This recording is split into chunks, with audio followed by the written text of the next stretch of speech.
Welcome to the VEX Robotics Competition referee training videos, designed for both referees and teams. This is Chapter 5, Disqualifications, Disablements, and Match Affecting. Throughout the VEX Robotics Competition game manual, there are a series of rules that call for disqualifications or disablements. This video will talk about how to properly handle and enforce these situations. First, let's talk about the differences between disqualifications and disablements. A disqualification, or DQ, is when a team or alliance is disqualified from a match due to a rules violation. A team that is disqualified receives an automatic loss for the match. That is, they receive 0 win points, autonomous points, and strength of schedule points towards their rankings, including not receiving an autonomous win point. In the elimination rounds, the entire alliance receives an automatic loss for the match, not just a single team. DQs are only issued after a match has ended. They should never be issued during a match. If you see an offense that you think deserves a DQ, make a mental note of the situation, and then discuss it with all the refs for your field after the match, allowing for the head referee to make the final call. A disablement is when a team is no longer allowed to control its robot for the remainder of a match because of a rules violation. A team which is disabled will be asked to place their controllers on the ground. Unlike a disqualification, disablements do occur during the match. Disablements are rare, but since they can occur due to a safety violation, it is important to be assertive and responsive when you identify that a disablement is needed. Remember that rules which warrant disablements do not always warrant disqualifications, and vice versa. That is to say, a team who has been disqualified is not necessarily disabled during the match. In keeping these two situations straight, never ask a DQ'd team to set down their controls, because the DQ happens after the match. Just remember, disablements are issued during a match, DQs are issued after a match. There are two important rules this year that could result in a disablement, S1 and S2. Rule S1 states that if at any time the robot operation or team actions are deemed unsafe or have damaged the field elements or balls, the offending team may be disabled and/or disqualified at the discretion of the referees. Strategic, intentional, or repeated violations of this rule could be considered a violation of G1 and result in a disqualification at the head referee's discretion. Rule S2 states that if a robot is completely out of bounds, outside the playing field, it will be disabled for the remainder of the match. The intent of this rule is not to penalize robots for having mechanisms that inadvertently cross the field perimeter during normal gameplay. Now let's talk about disqualifications in some more detail. Once the head referee makes the final decision to DQ a team, they need to explain the DQ in detail to the offending team and include the appropriate rule from the game manual. This is important, as the team needs to know what they've done wrong so they can take corrective actions to make sure it does not happen again.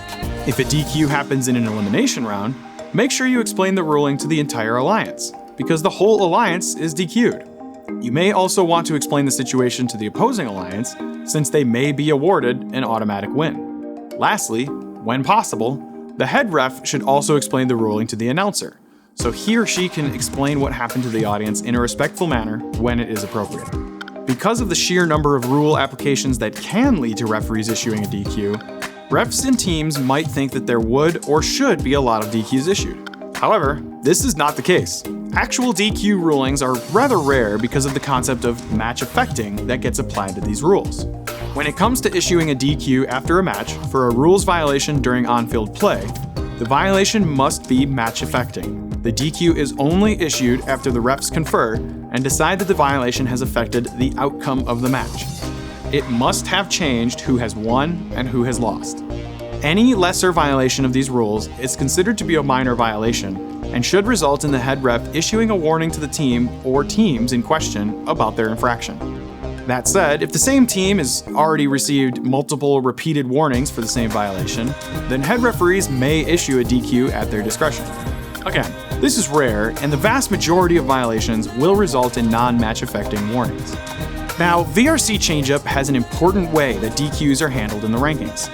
As mentioned earlier, a team which receives a disqualification is awarded 0 win points. However, because of this match affecting philosophy, it is very likely that the action which caused the DQ resulted in a loss for their opponents.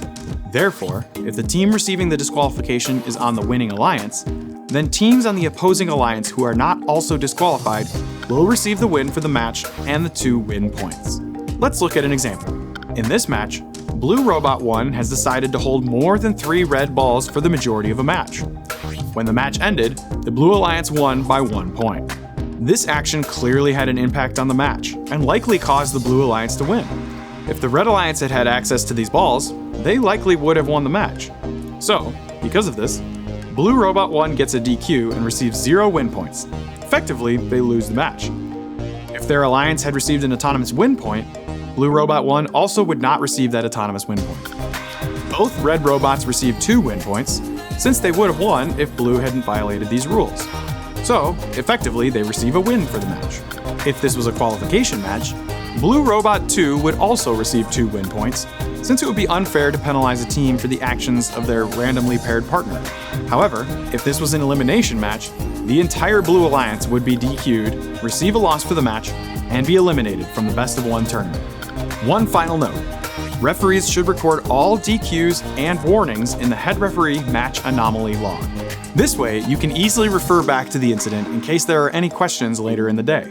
Even if you're using tablets for scoring, referees should still keep a hard copy of the match anomaly log on hand. Remember, DQs and disablements should only be assigned in very specific situations. That's all for Chapter 5. Thanks for watching, and be sure to check out the other chapters in this referee training series.